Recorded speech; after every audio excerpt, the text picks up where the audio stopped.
Good morning, everyone. Let me begin with a confession. I have failed more times than I care to count. I've failed at relationships. I've failed in business ventures. I've failed myself. And for a long time, I wore those failures like a weight around my neck. Maybe you have too. But here's the truth. Failure is not the enemy. It's the invitation. And today I want to talk to you about what it means to say goodbye to failure, not by denying it, but by redefining it. Let's walk through 7 powerful truths that will help you reshape your relationship with failure so you can finally let it go and never be ruled by it again. Failure. Just the word alone stirs something deep inside us: fear, shame, embarrassment. From a young age, we're taught to avoid it at all costs. We're praised when we get things right and scolded or corrected when we don't. And so we learn, slowly but surely, to treat failure like a final judgment. We treat it like a verdict that says we weren't smart enough, strong enough, fast enough, just not enough. But what if I told you that failure isn't a stop sign? It's not the end of the road. It's more like a signal on the path that says rewrote. There's another way. You see, failure isn't fatal. It's feedback. And not the cold clinical kind of feedback you might get in an annual review or a red ink covered paper in school. It's more profound than that. It's the universe gently nudging you in another direction. It's experience earned in the battlefield of effort. When we fail, it's not a statement about who we are. It's information about what didn't work. It's the world saying, okay, that wasn't it. Let's try something different. Yet we so often confuse this moment of learning with a moment of identity. We let a failed attempt become a failed identity. Think about how we respond to failure. A child tries to walk and falls down. Do we call that child a failure? No. We celebrate the attempt. We encourage them to get back up. We clap and smile and cheer because we know they're learning. But somewhere along the way, we stop clapping. We stop seeing falling down as part of the process and start seeing it as something to be ashamed of. The only difference between a child learning to walk and an adult learning anything is that we've learned to care too much about how we look. We've been conditioned to think that mistakes make us look weak, that not knowing is a sign of incompetence, and that struggle is a sign we don't belong. But the truth is, struggle is the greatest evidence that you're growing. If you're not struggling, you're not stretching. And if you're not stretching, you're stuck. Let me take you to a lab, not a science lab, but a human lab. Thomas Edison didn't fail that's what he called it. He reframed the entire narrative. He didn't see failure as a brick wall. He saw it as a staircase. He took each result, each burnt filament, each busted attempt, and treated it like data. He learned from it, adjusted, tried again. He didn't let failure make him bitter. He let it make him better. What if we all did that? What if we saw failure not as something that defines us, but as something that refines us? What if we started to wear our failures like armor, not scars, proof not that we were broken, but that we were brave enough to try? The most powerful people in the world, the ones who've changed industries, written histories, moved hearts, they've all failed. They've all stumbled, doubted, even wanted to quit, but they understood something vital, that failure is the tuition we pay for success. Nobody gets to skip the struggle. It's the price of admission to greatness. And the ones who make it through aren't the smartest or the most talented. They're the ones who stay in the game long enough to learn what failure is trying to teach them. We need to start rethinking our relationship with failure. We need to stop asking, what if I fail? And start asking, what will I learn? Because every failure contains within it the seeds of future success, if we're humble and brave enough to look for them. You might be sitting here thinking about your own failures. Maybe it was a business that didn't work out, a relationship that fell apart, a test you didn't pass, a dream you gave up on. Whatever it was, I want you to hear this. That wasn't the end. That wasn't your final chapter. That was a lesson, a message, a moment. You are not your failures. You are what you do next. That's where the story really begins. Not at the moment you fall, but at the moment you decide to rise. Not when you hear no, but when you find a different way to hear yes. The most inspiring stories are not the ones where people never fall. They're the ones where they get back up. Over and over again. Resilience isn't born, it's built. And it's built in the gym of failure. Every time you fall and get back up, you grow muscles you didn't even know you had. Grit, courage, wisdom. The kind of strength you can't fake and no one can give you. It's earned, it's forged in fire. So the next time you fail, and you will because we all do, don't ask yourself, why? Ask, what now? Don't waste your energy on blame. Spend it on building. Don't run from failure. Sit with it, listen to it, learn from it. Because failure isn't your enemy, it's your teacher. And sometimes the best teachers speak in whispers. They say things like, Not this way, try another. The world doesn't need more people playing it safe. It needs people who are willing to risk failure in pursuit of something better. People who understand that falling short is not a disgrace. It's a declaration that they dared to try. And in that trying, they've already won something that can't be measured in numbers or medals. They've won growth. They've won progress. They've won the right to say, I showed up. I gave it everything. So let's stop treating failure like a tombstone and start treating it like a trailhead, the beginning of the next great adventure, a signpost on the path to something extraordinary. Because the truth is, every step you take, especially the missteps, brings you closer to the breakthrough. And those failures, they're not detours, they're directions. Failure isn't the end. It's an invitation to rise, to learn, to evolve. And those who accept that invitation, those are the ones who change the world. We live in a world that has made shame a natural response to failure. We treat it like a reflex, as automatic and unconscious as blinking. When we fall short, when we miss the mark, we don't just say that didn't work. We say, I didn't work. We don't just think, I made a mistake. We think, I am a mistake. This is not just damaging, it's dangerous. It's holding us back from becoming who we truly are. Think about it. How many brilliant ideas were never shared because someone was too ashamed of being wrong? How many relationships were never healed because someone was too ashamed to admit they messed up? How many dreams were left on a shelf because shame whispered, you're not good enough? We give shame a seat at the table of our lives, and then we wonder why we feel so stuck, so heavy, so tired. But what if shame didn't have to come with failure? What if failure was just failure? Nothing. What if it was just a data point, a moment, a lesson, and not a reflection of our worth? That's the truth we need to internalize. Not the lie that failure means we're broken or unworthy, but the reality that failure is simply part of growth. The most resilient among us, the ones who rise again and again, aren't the ones who never fail. They're the ones who understand the difference between failing and being a failure. They've learned to say, I experienced a failure, instead of I am a failure. And that shift changes everything. It's like breaking out of a prison we didn't even know we were in. Suddenly, we're free to take risks again, to try again, to raise our hands and our voices without that inner critic shouting us down. We begin to recognize that our failures are not verdicts. They're vehicles. Vehicles for discovery, for innovation, for connection, for growth. Look at any person who's accomplished something truly remarkable, and you'll find a trail of failure behind them. Not hidden, not swept under the rug, but owned, embraced, because they understood that shame only grows in silence and secrecy. The minute we bring failure into the light, the minute we talk about it, write about it, laugh about it, learn from it, shame loses its grip. It has nothing left to feed on. There's this myth that shame makes us better, that it's some kind of moral compass or motivational tool. But shame doesn't teach us how to be better. It only teaches us how to be afraid. It keeps us quiet.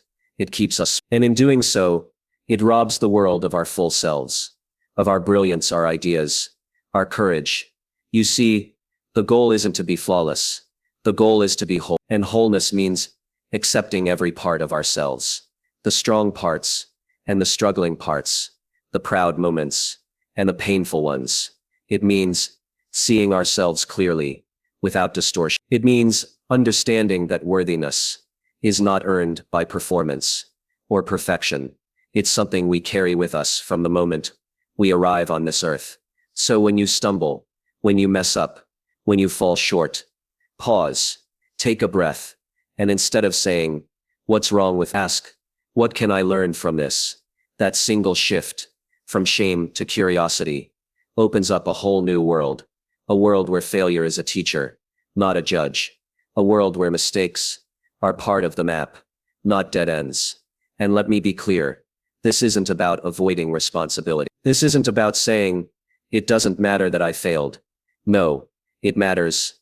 But what matters more is what we do with that failure. Do we let it define us? Or do we let it refine us? You are not your worst day. You are not your biggest mistake. You are not the rejection letter, the lost job, the failed relationship, the missed opportunity. You are the person who keeps going, the one who learns, the one who dares again. That's where real courage lives. Not in never falling, but in getting back up, without dragging the weight of shame with you. It's in the decision to speak kindly to yourself when the world or your inner critic wants you to be harsh. It's in the choice to separate your actions from your identity, to say, that wasn't my best moment, instead of I'm a mess. And yes, that takes practice. It takes unlearning years, sometimes decades of conditioning that told us our worth is tied to our output, our status, our image. It takes bravery to look at ourselves and say, even in my brokenness, I am still whole. Even in my mess, I am still worthy of love, of belonging, of another chance. Shame will try to convince you otherwise. It will tell you that you have to earn your place, that you're only as valuable as your last success. But that's a lie, a persuasive one, a persistent one, but still, a lie. You don't need shame to grow. You don't need shame to be better. You need truth. You need compassion. You need a sense of identity that is strong enough to hold the reality of your imperfections without crumbling. Because when we remove shame from the equation, we unlock something extraordinary. We become more open, more empathetic, more connected. We stop pretending and start relating. We stop performing and start living. And that, more than any polished image or perfect outcome, is what this world desperately needs. Real people, fully alive, unapologetically themselves. So let's rewrite the script. Let's stop treating failure like a moral failing and start seeing it for what it really is. A necessary, even beautiful, part of becoming. And let's stop handing shame the microphone. It's had enough airtime. It's told us the same old story for too long. It's time to tell a new one where mistakes are welcome, where growth is celebrated, and where no one has to carry the crushing weight of shame just for being human. You fell. Good. That means you tried. That means you showed up. That means you're alive. Say goodbye to shame. You don't need it. You never. Think about the most transformative moments in your life. I mean, really think those moments when everything changed, when the version of you that walked into that situation didn't quite match the one who walked out. Were they easy? Were they gentle? Or were they chaotic, terrifying? The truth we often resist is this: growth does not live in comfort. Growth lives where comfort dies. Comfort feels good. It's soft, it's familiar, it's predictable. But nothing extraordinary is born there. Nothing revolutionary comes from repeating the same day over and over again just because it's safe. We crave certainty, but life offers us opportunity dressed in the clothing of uncertainty. And we spend years trying to avoid the very discomfort that would bring us to life. A caterpillar, when it enters the chrysalis, doesn't just sprout wings and fly, it dissolves. Literally, it breaks down into genetic soup. Every piece of what it was ceases to be before it can become something new. That's not a metaphor, it's biology. That kind of transformation isn't tidy. It's not graceful. It's violent and vulnerable. But it's also necessary. The only way it becomes a butterfly is to surrender completely to the process of becoming. And so it goes for us. If you want to grow, you must be willing to stretch, to break, to fall, to be embarrassed, to be wrong, to be lost. It's terrifying, but it's also the most honest way to live. That discomfort you feel, that deep gut level resistance, that's the edge. That's the border between who you are and who you're becoming. And what lies beyond it isn't guaranteed, but it's that space, that pain, that ache. It's not failure. It's the womb of evolution. Look back at the things you're proud of in your life, the real stuff, the relationships you repaired, the chances you took, the battles you didn't think you'd survive. None of them came easy. Growth doesn't ask you politely to move forward. It shoves you, sometimes gently, sometimes brutally, but always with purpose. You don't get to skip the part where it hurts. You don't get to avoid the shaking knees, the self-doubt, the voices that say you can't. You go through it, not around, not above, through. That's how you build something real. That's how you earn your wings. Because what's forged in fire can't be faked. It's not performative. It's not for show. It's who you become when everything else is stripped away. Too many of us spend our lives waiting for the right moment, waiting to feel ready, waiting until we're confident. But readiness is a myth. Confidence comes after, not before. You act. You stumble. You survive. You act. Again. That's the rhythm. And every time you do it, every time you take a step into discomfort, you claim more of yourself. We like to celebrate success, but we rarely talk about what it costs. We don't often see the nights spent alone, questioning everything, the rejections, the fear, the voices of doubt, both from others and within. But the truth is, that's where the roots grow deepest, in the darkness, in the silence, in the struggle. You don't grow by being celebrated, you grow by being challenged. There is a part of you right now that is begging for expansion. You feel it, that itch, that restlessness. That's your potential asking for space, and the only way to give it room is to let go of comfort, to let go of the illusion that safety is the goal. Safety might keep you alive, but discomfort is what teaches you to live. Growth demands it demands that you be willing to lose the version of yourself you've gotten so used to, the one you've decorated and protected and defined. It asks for your courage, and not just when it's convenient, not just when people are watching, but in the quiet, private moments where it's just you and your fear and the question, will you move forward anyway? When we stop chasing comfort, something amazing happens. We start telling the truth. We stop pretending. We stop settling. We show up differently in relationships, in careers, in how we treat ourselves, because we're no longer afraid of being broken. We know that being broken is part of becoming whole. There is no shortcut. There is no hack. The work is the work, and the work is hard, but it is holy. Because every time you choose growth over comfort, you become more of who you are meant to be. Every time you lean into the fire instead of away from it, you burn away what no longer serves you, and what remains is stronger, more resilient, more alive. We live in a world that sells ease and escape at every turn, but the price of comfort is your potential. It's the difference between a life that's fine and a life that's full. It's the gap between existing and evolving, between regret and meaning. So let the discomfort come, welcome it, let it stretch you, let it break you open, let it rearrange everything you thought you knew, because on the other side is something better than comfort. It's clarity, it's courage, it's growth, and that is worth everything. Most people are not held back by failure, they're held back by the fear of it, the imagined pain, the hypothetical humiliation, the false belief that trying and falling short is somehow worse than not trying at all. But the truth is, the fear of failure is far more dangerous than failure itself, because fear paralyzes while failure teaches. Fear stops us in our tracks, chains us to a version of life we didn't choose, and convinces us it's safe, that it's noble to be responsible, that survival is the goal. But survival is not the same as living. Look around, in offices, in factories, behind counters, behind screens.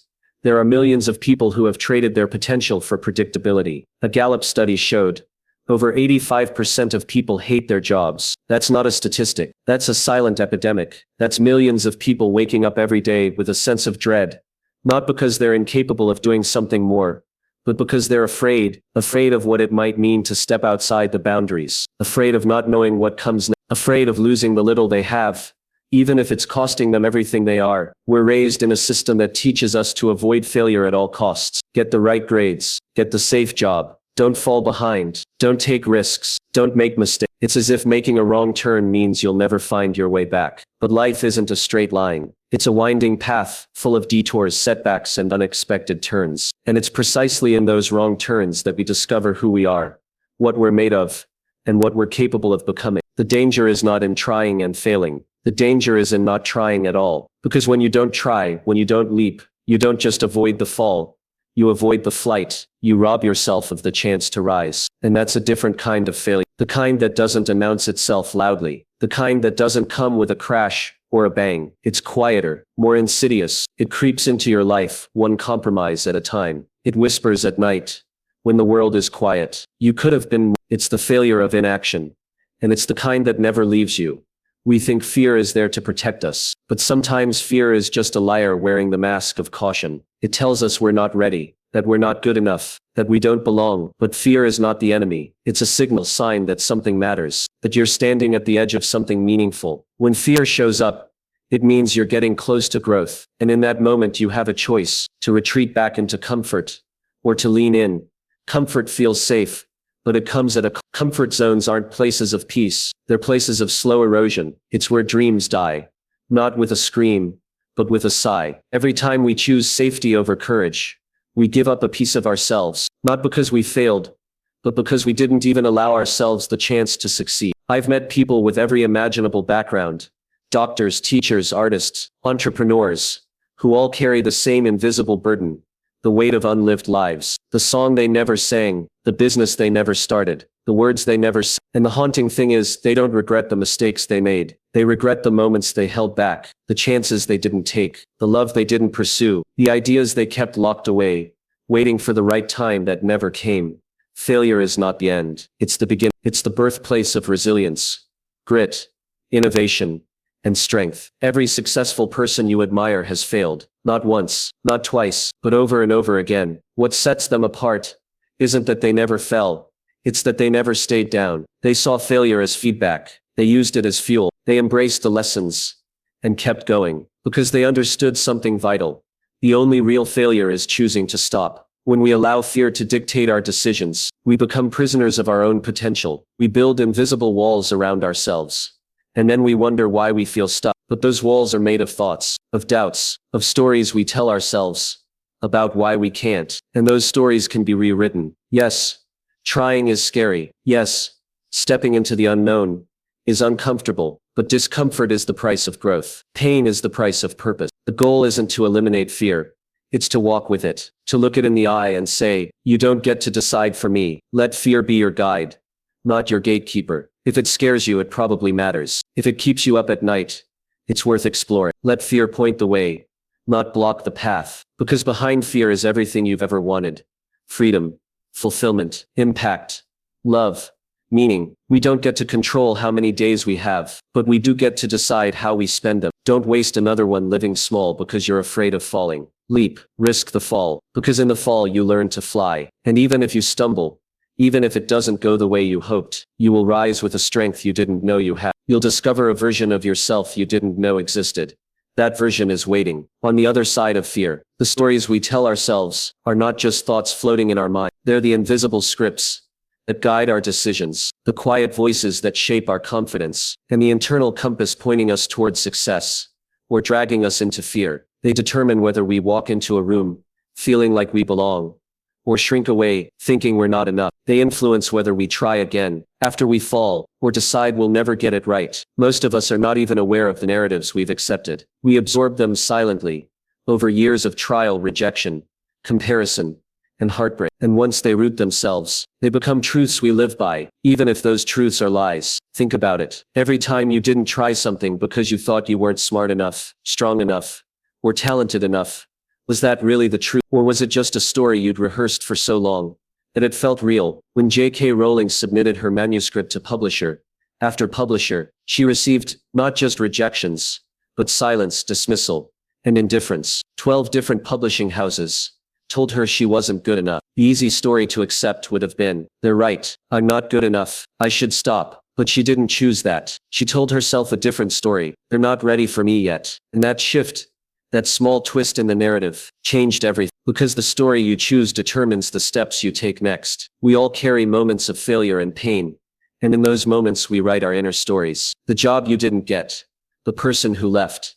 The goal you missed. The business that didn't take off. Each of those moments is an opportunity. You can either write the story of defeat, I'm just not cut out for this, or you can write the story of resilience. This is part of the climb. One story ends your progress. The other fuels your journey. The difference isn't in what happened. It's in the meaning you attach to what happened. We have to understand this. Failure doesn't have to define you, unless you allow it to. But when we internalize it as truth, we start building walls around our potential. We start playing small. Not because we're small, but because we've convinced ourselves that's all we're allowed to be. That inner dialogue, that private voice, is louder than anything the world says. It whispers in moments of silence. It screams in moments of doubt. And if that voice says you're unworthy, unqualified, or incapable, eventually you'll act accordingly. But the beautiful part is this. You can change the story. You are the author. The story of your life isn't carved in stone. It's written in ink that's still wet. And every day you wake up is another chance to pick up the pen and rewrite the next chapter. You don't have to keep living by the old lines. The chapter where you failed doesn't have to be the last one. The story where someone walked away doesn't mean you're unlovable. The moment where you didn't succeed doesn't mean you never. What if instead of telling yourself, I'm not good at this, you said I'm still learning? What if you replaced, I always mess this up with I'm figuring it out? One small shift in language, one big shift in power. It's not about pretending things are perfect. It's not about ignoring your pain. It's about owning your power to decide what the pain means. You can carry a scar and still believe in your strength. You can be broken and still be built. The goal isn't to avoid the storm. It's to remind yourself that you are the kind of person who can walk through it. And that reminder, that internal belief, becomes your anchor. When you start to change your internal narrative, everything else changes. Suddenly that risk doesn't feel so terrifying. That dream doesn't feel so far away. That failure doesn't feel so final. Because now you're not just reacting to life, you're writing it. And when you write your story with intention, you stop being a character waiting for something to happen. You become the one who makes it happen. Think about all the people you admire, the ones who built something meaningful, the ones who inspired you. They didn't get there because their path was smooth or their journey was easy. They got there because they refused to accept a story that said they couldn't. They looked at every rejection, every delay, every mistake and said, "This isn't the end." They told themselves something different. And that belief, that unshakable narrative, they carried it like armor. It didn't make them invincible, but it made them unstoppable. So ask yourself, what are you telling yourself about your life right now? Are you saying you're too late, too old, too far behind? Or are you saying you're still in it, still growing, still capable? Because whatever you choose to believe will shape the next decision you make. And the decision after that, until eventually it shapes your entire life. You have the power to tell a story of possibility, even in the face of struggle. You have the ability to frame your journey as a climb, not a collapse. And when you do that, when you choose to believe in the next step, even when you can't see the whole staircase, you give yourself something priceless: hope, momentum, direction. The stories you tell yourself will either build you or break you. They are not just thoughts, they are blueprints for the life you're creating. So be careful with them. Be bold with them. Be intentional with them. Because you are listening even when you don't realize it. And if you tell yourself the right story, the kind that fuels your spirit and reminds you of your strength, then nothing, not rejection, not failure, not fear can stop you. You're not stuck. You're just living by an old script. Rewrite it. Not tomorrow, not next year. Because your future isn't waiting on luck or timing or someone else's permission. It's waiting on you to believe a better story. And once you do, everything changes. Failure is the greatest teacher we never asked for, but always need. It humbles us, breaks us open, and gives us a choice: hide from the pain or rise because of it. The most successful people in history, those whose names echo through generations, not only stumbled, they fell hard. Not once, not twice, but over and over. And each time they did, they learned to walk taller. Not because they were fearless, but because they learned that fear was the compass pointing them toward growth. There is a paradox at the heart of every great achievement. The deeper the failure, the higher the potential for success. Not just the potential to win, but the potential to understand, to lead, to connect. When we look at people like Michael Jordan, what we see is the championship rings, the highlight reels, the dominance. But rewind the tape and you'll find a kid who was told he wasn't good enough to make the cut. That rejection could have ended his story. For most people, it would have. But for Jordan, it was ignition. The failure didn't define him. It refined him. It carved out space for discipline, for grit, for relentless improvement. It taught him that greatness is not handed out. It is earned, bled for, cried over, and rebuilt from the ashes of every disappointment. The same goes for Oprah. Imagine being told that you're unfit for television. Oprah, a woman whose voice would go on to influence millions, whose authenticity would break barriers. That first job loss could have convinced her that her dreams were foolish. But failure has a funny way of stripping away the masks we wear to please others. And in the silence that follows, we discover the truth of who we are. Oprah didn't become powerful because she succeeded from the start. She became powerful because failure revealed what she was made of. It was in the no's and the setbacks that she learned to say yes to herself. Steve Jobs was once the golden boy of Silicon Valley. Visionary, inventor. Then one day, he wasn't even welcome at the company he created. That kind of fall would make most of us retreat. But Jobs didn't retreat. He regrouped. And in the wilderness of that rejection, he didn't just find a new purpose, he became better at his old one. He returned to Apple years later, not as the same man, but as a refined force, a deeper leader, a wiser innovator. The fire that burned him also sharpened him. Failure is not the enemy of success. It is its birthplace. Success is a staircase built, not of triumphs, but of missteps. Each wrong turn, each misjudgment, each humiliation is another step up. It hurts, yes. It can feel brutal. But pain is the signal that we're alive, that we're in the arena, that we're daring to do something extraordinary. We don't grow when things are easy. We grow when we're stretched, broken, and pushed to question everything we thought we knew. The truth is, most of us spend our lives trying to avoid failure. We play it safe. We color inside the lines. We shrink our dreams to fit our fears. But the people we admire most, the ones whose stories we tell and whose legacies we cherish, they chose a different path. They leaned into discomfort. They took the risk. They fell flat on their faces and stood back up anyway, because what they knew deep down is that failure doesn't destroy you. It reveals you. It shows you where your edges are, where your ego is too big, where your foundation is too weak, and that knowledge is power. When you see what's broken, you can fix it. When you understand what's missing, you can build it. We all want the highlight reel. We want the applause, the recognition, the win. But what we don't see, what's often hidden behind closed doors, is the sacrifice, the sleepless nights, the rejections, the moments of doubt, so heavy, they feel like they'll crush you. And yet those moments are the forge. That's where character is tempered. That's where resilience is born.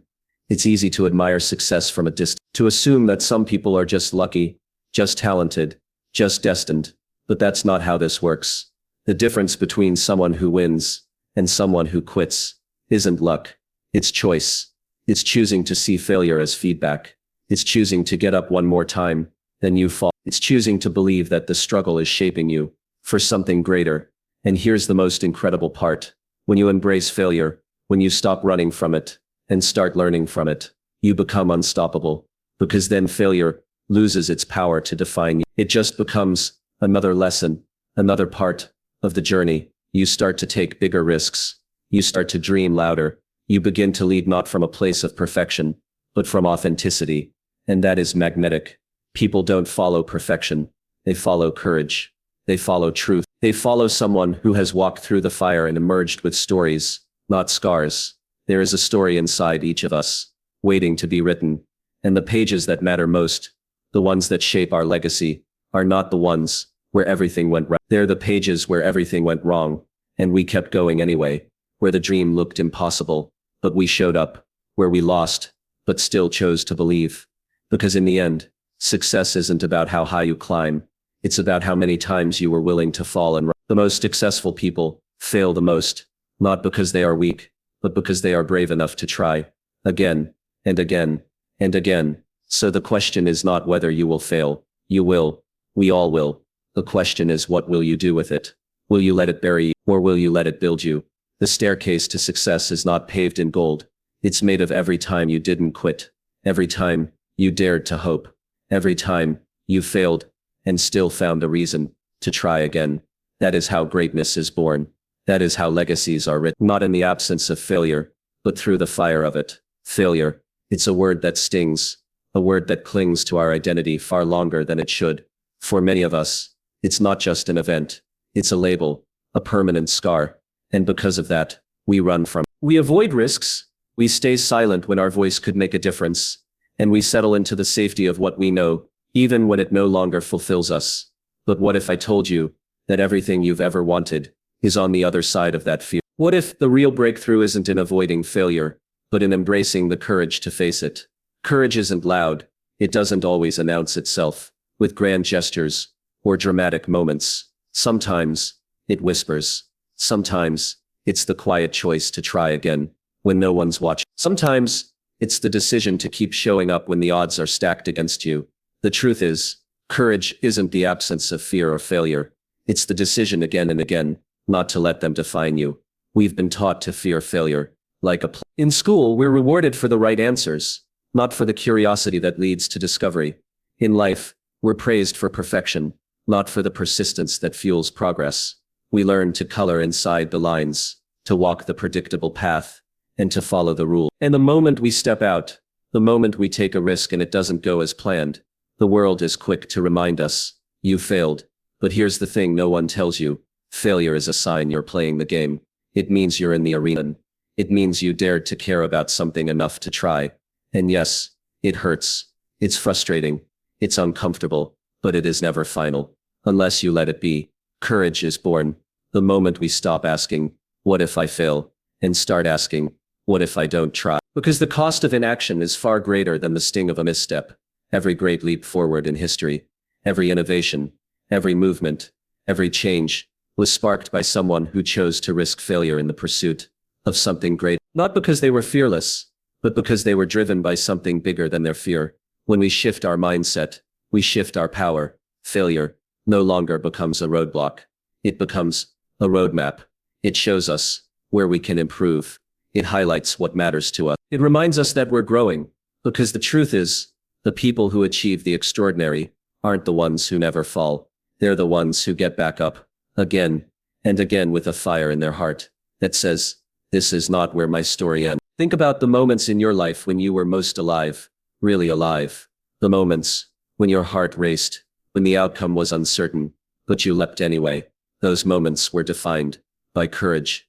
Maybe it was starting a new job, speaking up in a room where no one expected you to, walking away from something safe to chase a dream that didn't come with guarantees. Those moments required you to say hello to courage, even when failure was standing right beside it. And when you look back, wasn't it always worth it? Even the moments that didn't go as planned, didn't they teach you something essential? Didn't they shape you into who you are now? We live in a world that celebrates the highlight reel, but hides the blooper reel. We see success stories without the countless hours of doubt, sweat and tears behind them. But real courage lives in the bloopers. It lives in the stumbles, the pivots, the comeback. And when we begin to share those moments, when we talk about the times we failed and chose to rise anyway, we give others permission to do the same. Courage is contagious. When you live from a place of truth, when you step boldly into the unknown, you create a ripple effect. You show others what's possible. You challenge them to stop settling. You become a living, breathing invitation to dream bigger, risk braver, and live louder. And yes, you will fall. You will mess up. You will have moments where doubt creeps in, and fear whispers that you're not enough. But courage isn't about silencing that voice. It's about refusing to let it make your decisions. It's about standing firm in the face of uncertainty and saying, even if I fail, I will not be defeated. This is what it means to say goodbye to failure. Not that it disappears, but that it no longer defines us. That it becomes part of our story, not the end of it. That we recognize it for what it truly is, a mentor in disguise, pushing us toward growth, toward truth, toward the lives we were meant to live. Every time you choose courage, you chip away at the lie that failure is the enemy. You rewrite the narrative. You stop asking for permission. You stop waiting for perfect. You start living with purpose. Because courage doesn't wait. It doesn't ask, am I ready? It says this matters enough to try. We need more people who are willing to try. More people who are willing to fall and rise. More people who are done being defined by the worst moment in their story. We need you to be that person, not just for yourself, but for the people watching, for the ones who will find their own courage through yours. So today, choose courage. Choose to speak your truth, even if your voice shakes. Choose to take the leap, even if you're not sure where you'll land. Choose to rise again and again, because the world doesn't need more perfection. It needs more people who are brave enough to keep going. Saying goodbye to failure doesn't mean you'll never fall again. It means you'll fall forward. It means you'll rise faster, stronger, and more determined every time you do. It means you'll stop waiting for safety and start living for significance. Because courage, real, raw, relentless courage, isn't something you find. It's something you choose every single day. So today I invite you to say goodbye. Goodbye to the fear that holds you back. Goodbye to the shame that keeps you small. Goodbye to the lie that failure means you're not enough. And in that goodbye, may you find the courage to say hello to a bolder you, a wiser you, a more powerful, purpose-driven you. Because once you stop running from failure, you start running toward greatness.